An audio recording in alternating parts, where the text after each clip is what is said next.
dengan sama-sama merenungkan tentang dosa-dosa kita di masa lalu. Mari kita sama-sama tundukkan hati kita. Kita buang ego dan kesombongan kita. Coba kita sama-sama ingat-ingat kembali hari-hari yang pernah kita lalui dalam hidup. Hari-hari yang pernah kita isi dengan perbuatan dosa-dosa besar dalam hidup kita. Karena sungguh tak ada satupun manusia yang tidak pernah berbuat dosa. Semua kita adalah para pendosa. Semua kita adalah kotor. Semua kita adalah hina di hadapan Allah. Semua kita penuh dengan aib. Bahkan aib kita ada di sekujur tubuh kita. Sesungguhnya aib kita ada dari ujung rambut sampai ke ujung kaki kita. Semuanya ada bekas-bekas dosa di masa lalu yang kita kerjakan. Tidak mungkin ada orang yang tidak punya dosa di antara kita, sehingga dia merasa tidak perlu mengingat-ingat atau memuhasabahi dirinya. Tidak mungkin ada orang di antara kita yang suci sesuci Rasulullah SAW. Bahkan banyak dari kita yang bahkan sampai hari ini mungkin baru saja melakukan dosa besar kepada Allah. Atau mungkin kita tidak melakukan dosa besar tetapi kita meninggalkan perintah Allah yang wajib, dan itu sama dengan dosa besar. Maka teman-teman sekalian, mari sejenak kita renungkan perjalanan hidup kita. Sudah berapa tahun kita pergi dari Allah Subhanahu wa Ta'ala? Coba kita renungkan, sudah berapa tahun kita meninggalkan agama Allah Subhanahu wa Ta'ala? Sudah seberapa tahun kita menjauh dari Allah Subhanahu wa Ta'ala? Sudah berapa tahun kita mengabaikan perintah dan larangan Allah Subhanahu wa Ta'ala? Sudah berapa tahun kita mengabaikan panggilan-panggilan azan untuk menghadap Allah Subhanahu wa Ta'ala? Sudah berapa tahun kita hidup hanya dengan pilihan kita sendiri, seolah-olah kita lebih tahu yang baik dan buruk daripada Allah Subhanahu wa Ta'ala? Sudah berapa tahun kita menjadikan Allah tidak lagi penting dalam hidup kita? Coba renungkan perjalanan hidup kita. Apa yang telah menjadikan hidup kita berantakan selama ini? Hal apa yang telah menjadikan hati kita keras sehingga malas melaksanakan sholat? Hal apa yang telah menjadikan rezeki kita sulit dan bahkan menumpuk hutang selama ini? Hal apa yang telah merusak akhlak kita sehingga kita menjadi pemarah selama ini? Hal apa yang telah menjadikan hubungan kita dengan kedua orang tua kita menjadi renggang selama ini? Tidak ada hal lain, teman-teman, selain dosa. Dosa satu-satunya penyebab hati kita menjadi keras. Dosa satu-satunya yang menjadikan rezeki kita sulit. Kalaupun kita mendapatkan harta, tetapi kita tidak mendapatkan bahagia. Kalaupun kita mendapatkan penghasilan yang besar, tetapi kita tidak mendapatkan keberkahan. Tidak ada yang bisa menjadikan hidup kita berantakan seperti dosa. Dosa yang telah menjadikan kita hubungan dengan orang tua menjadi renggang. Dosa yang telah merusak hubungan keluarga kita. Dosa yang telah menjauhkan kita dari orang-orang solih. Dosa yang telah membuat kita larut dalam kesia-siaan hidup. Tidakkah kita sadar kalau kita adalah pendosa? Apakah kita merasa tidak punya dosa? Sungguh orang yang sedikit dosanya pasti mudah bagi dia untuk bisa menangis ketika sholat. Apakah kita mudah menangis ketika sholat? Sungguh orang yang sedikit dosanya tidak akan pernah bosan membaca dan mendengar Al-Quran dibacakan. Bagaimana dengan kita? Berapa juz bacaan kita dalam sehari? Tidak mungkin hubungan kita dengan Al-Quran menjadi renggang kecuali penyebabnya karena dosa. Cukuplah itu sebagai bukti, teman-teman, kalau kita adalah pendosa. Tidakkah kita merasa diri kita banyak dosa? Apakah hati kita bergetar ketika nama Allah disebutkan? Itu adalah bukti kalau kita banyak dosa yang menyebabkan hati kita membatu dan mengeras. Tidakkah kita sadar kita banyak dosa? Bahwa kita belum mampu benar-benar berbakti dan membalas semua jasa-jasa kedua orang tua kita. Tidak mungkin hubungan kita dengan orang tua menjadi buruk kecuali penyebabnya karena dosa. Tidakkah kita sadar kalau diri kita ini adalah pendosa? Lihatlah berapa sering kita marah dalam satu hari Karena sesungguhnya orang yang sedikit dosanya, Allah akan kuatkan kesabarannya dan ditahan amarahnya. Maka teman-teman sekalian, jika semua yang tadi saya sebutkan terjadi dalam hidup kita, kita mudah bosan membaca Al-Quran, kita malas untuk mendirikan sholat, kita jarang ke masjid, kita tidak bisa menahan amarah kita, hubungan kita dengan orang tua tidak baik, nama Allah disebutkan hati kita tidak berasa apapun, maka cukup semua itu menjadi bukti sampai saat ini kita masih menjadi pendosa. Maka marilah teman-teman sekalian, kita akui saja dosa kita. Karena orang yang tidak mengakui dosa-dosa dan kesalahannya adalah orang sombong di hadapan Allah. Akui saja kalau kita adalah pendosa. Kita adalah pendosa yang butuh ampunan Allah. Itulah alasan kenapa kita ada di tempat ini saat ini. Kita adalah pendosa yang butuh kasih sayang dan perhatian dari Allah. Kita adalah pendosa yang mencoba untuk pulang kembali kepada Allah setelah sekian lama pergi dari Allah. Kita adalah pendosa yang takut jika suatu saat harus kembali kepada Allah dan kita masih memikul dosa-dosa kita di punggung kita, sehingga kita mengetuk pintu rahmat Allah. Ya Rahim, bukakanlah pintu rahmat dan kasih sayangmu untuk kami. Kita mengetuk pintu ampunan Allah. Ya Ghaffar, bukakanlah pintu ampunan untuk kami para pendosa. Kami tidak sanggup pulang bertemu dengan Engkau dengan memikul dosa-dosa. Jangan biarkan lidah kami menjadi keluh di akhir hayat kami, sehingga kami tidak mampu mengatakan La ilaha illallah, tertahan oleh dosa-dosa. Jangan biarkan kubur kami menjadi sempit, meremukkan tulang belulang kami, gelap gulita, dan tidak ada penolong, tersiksa karena dosa-dosa. Jangan biarkan kami berjalan tanpa alas kaki di padang mahsyar yang panas, seorang diri tertatih beribu-ribu tahun lamanya dan tidak tahu arah kemana, karena kami harus memikul dosa-dosa.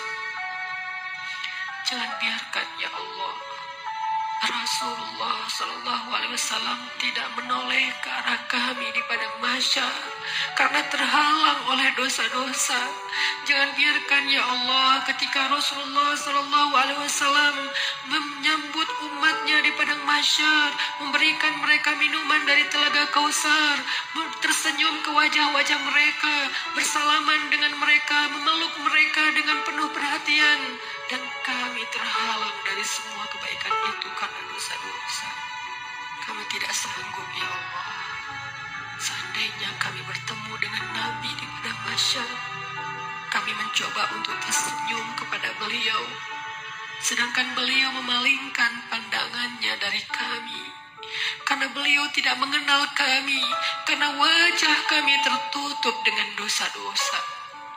Jangan biarkan ya Allah kami berjalan melintasi sirat-Mu yang panjang, yang membentang di antara lembah-lembah neraka Jahannam, sedangkan kami akan tergelincir karena berat dengan dosa-dosa. Jangan biarkan ya Allah asap, percikan, bahkan api neraka menyakiti ruas-ruas kulit kami, dan kami tidak akan tahan terhadap siksaannya ya Allah. Karena sungguh tidak ada balasan dari dosa kecuali azab dari-Mu ya Allah. Jangan biarkan ya Allah di akhirat kelak ketika teman-teman kami, saudara kami, pasangan kami, keluarga kami, orang-orang yang kami kenal bersuka cita di dalam surga-Mu, mendapatkan puncaknya nikmat surga, memandang wajah-Mu, sedangkan kami terhalang dari semua itu oleh dosa-dosa ya Allah. Jangan biarkan lidah kami menjadi keluh dan tidak mampu menjawab pertanyaan-pertanyaan-Mu ketika Engkau menghisap kami. Engkau bertanya tentang dosa kami satu persatu. Bagaimana kami akan menjawabnya di hadapan-Mu ya Allah? Jika Engkau bertanya satu demi satu dosa-dosa yang pernah kami kerjakan, yang kami pikir Engkau tidak tahu karena kami melakukannya diam-diam, padahal tidak ada yang tersembunyi dari pandangan-Mu. Engkau Maha mengetahui lagi maha menyaksikan bagaimana kami akan menahan rasa malu di hadapan-Mu seandainya Engkau bertanya tentang aib dan rahasia-rahasia dosa yang kami sembunyikan, ya Allah. Kami tidak akan mampu, ya Allah. Maka ampunkanlah dosa kami, ya Allah. Dengan kasih sayang-Mu yang Engkau berikan di bulan Ramadan, dengan rahmat yang Engkau limpahkan di bulan Ramadan, dengan janji-janji maha benar yang Engkau telah tuliskan untuk kami di bulan Ramadan, bahwa siapapun yang beribadah di bulan Ramadan, barang siapa yang berpuasa di siang harinya, mendirikan sholat di malam harinya, Engkau akan mengampuni dosa-dosa mereka. Maka ampunkan dosa-dosa kami malam ini, ya Allah. Walaupun ibadah kami belum sempurna, walaupun puasa kami belum sempurna, walaupun sholat malam kami belum baik, tidak selalu khusyuk, tapi kami sedang belajar, ya Allah. Maafkan kami, ampunkan dosa-dosa kami. Jangan biarkan satu pun tersisa yang akan menyandung kaki kami di padang mahsyar, yang akan menggelincirkan langkah-langkah kami ketika melintasi sirat. Ampunkan, ya Allah, dosa-dosa kami. Teman-teman sekalian, dulu kita berbuat dosa siang dan malam, kita tidak pernah merasa capek. Kita berbuat dosa-dosa besar, kita tidak pernah kehilangan akal. Kita berbuat dosa-dosa besar, kita tidak pernah mengeluh, penuh semangat melakukan dosa. Maka ayo kita tebus. Kita tebus dosa-dosa kita di masa lalu dengan lebih semangat meminta ampun kepada Allah. Jangan mengeluh, mari kita beristighfar kepada Allah Subhanahu wa Ta'ala.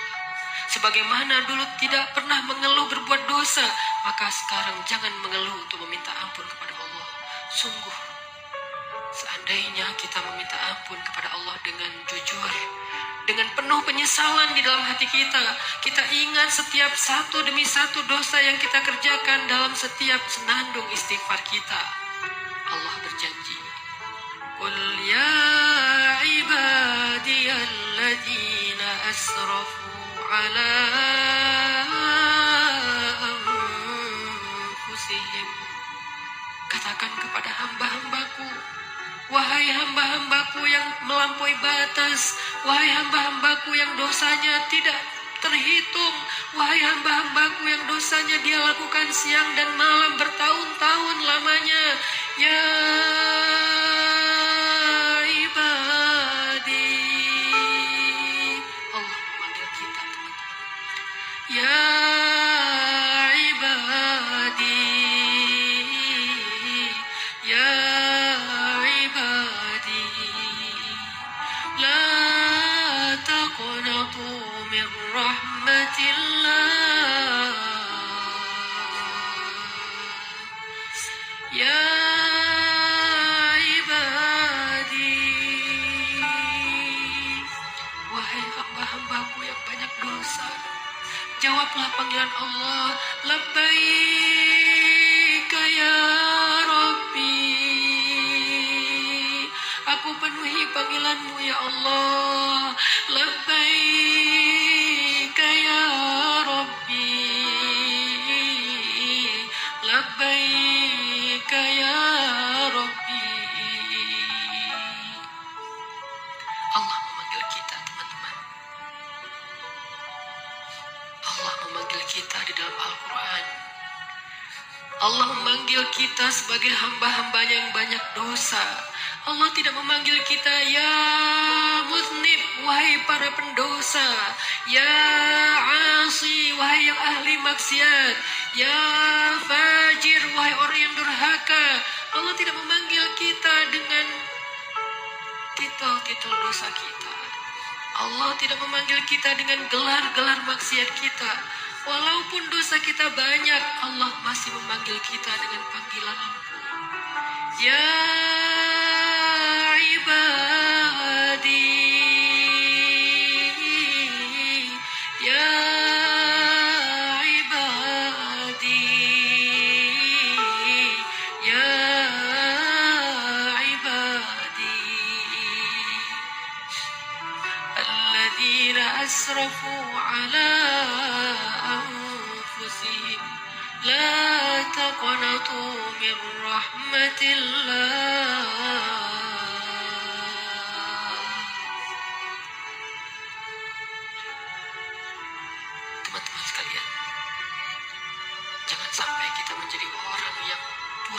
tuli ketika dipanggil oleh Allah. Allah yang kasih sayangnya melampaui segala sesuatu memanggil kita. Kita yang butuh Allah dan Allah tidak butuh kepada kita. Allah datang ke langit dunia di malam-malam Ramadan. Allah turun memanggil kita.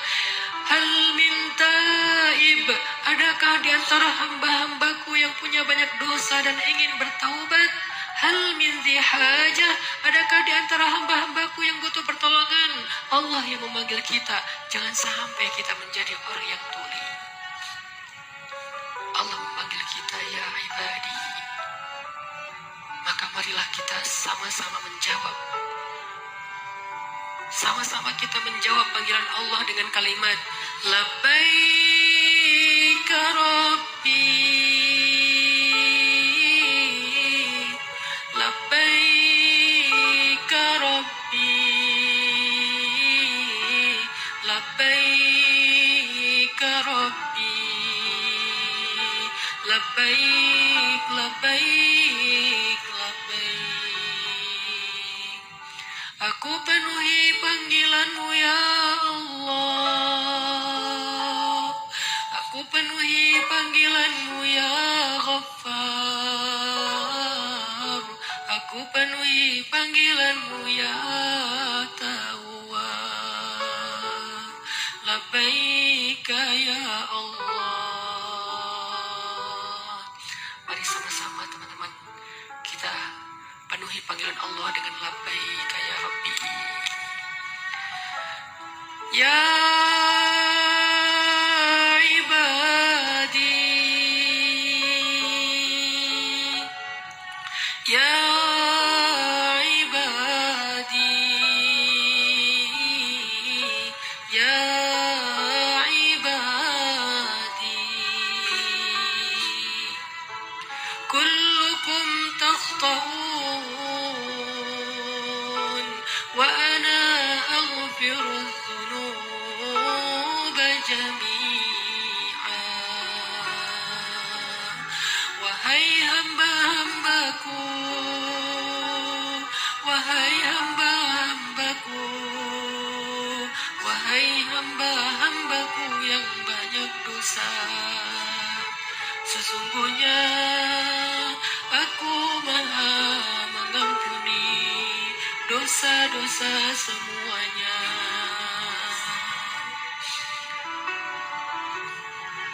Mari kita jawab panggilan Allah bersama-sama dengan suara yang penuh semangat dan penuh pengharapan. Labbaik Rabbi,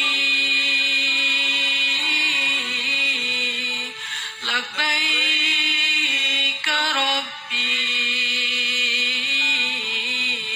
Labbaik Rabbi, Labbaik, Labbaik, Labbaik, Labbaik ya Ghaffar, Labbaik ya Ghaffar, Labbaik ya Ghaffar, Labbaik, Labbaik, Labbaik, Labbaik ya Tawwab, Labbaik ya Tawwab, Labbaik ya Tawwab, Labbaik, Labbaik, Labbaik, Labbaik ya Allah, Labbaik ya Allah, Labbaik ya Allah, Labbaik, Labbaik, Labbaik, Labbaik ya Rahman,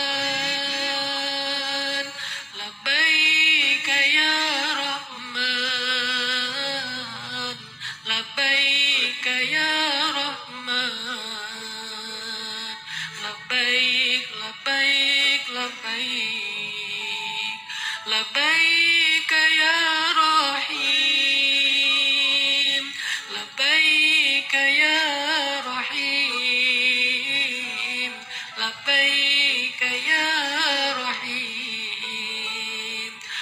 labbaik, labbaik, labbaik. Labbaik ya Ghafur, labbaik ya Ghafur,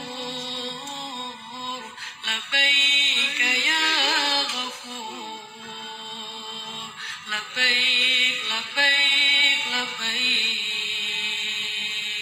labbaik ya Hakim, labbaik ya Hakim, labbaik ya Hakim, labbaik, labbaik, labbaik, labbaik ya Alim, labbaik ya Alim, labbaik ya Alim, labbaik, labbaik, labbaik. Kami penuhi panggilan-Mu ya Allah, kami penuhi panggilan-Mu ya Rahman, kami penuhi panggilan-Mu ya Ghaffar. Labbaik, labbaik, labbaik. Allah meminta kita untuk bertaubat kepadanya dengan taubat yang nasuha. Allah memanggil kita, ya ayyuhalladzina amanu. Jawablah teman-teman. Labbaik ya Rabbi, ya ayyuhalladzina amanu. Tubu ila Allah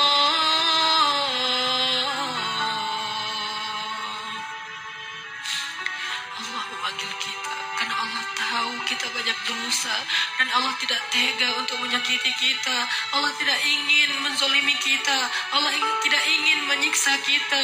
Allah tidak ingin kita masuk ke dalam nerakanya. Ketika kita banyak dosa, Allah kasihan kepada kita sehingga Allah memanggil kita, ya ibadi. Ketika kita banyak dosa, Allah memanggil kita, ya ayyuhalladzina amanu. Allah menawarkan kepada kita ampunan dosa. Allah menawarkan kepada kita agar terbebas dari api neraka. Allah berfirman, tubu ilallah, tubu ilallah, tubu ilallah, tubu ilallah taubatan nasuha. Wahai hamba-hambaku yang beriman, wahai hamba-hambaku yang banyak dosa, wahai hamba-hambaku yang ingin kembali, wahai hamba-hambaku yang sedang susah, wahai hamba-hambaku yang merasa menyesal, wahai hamba-hambaku yang ingin berhijrah, wahai hamba-hambaku yang ingin memperbaiki diri, wahai hamba-hambaku yang ingin aku sayangi, bertaubatlah kepada Allah dengan taubat sebenar-benarnya. Labbaik ya Tawwab, labbaik ya Tawwab, labbaik ya Tawwab, labbaik, labbaik, labbaik. Marilah kita beristighfar bersama-sama. Astaghfirullahaladzim, astaghfirullahaladzim.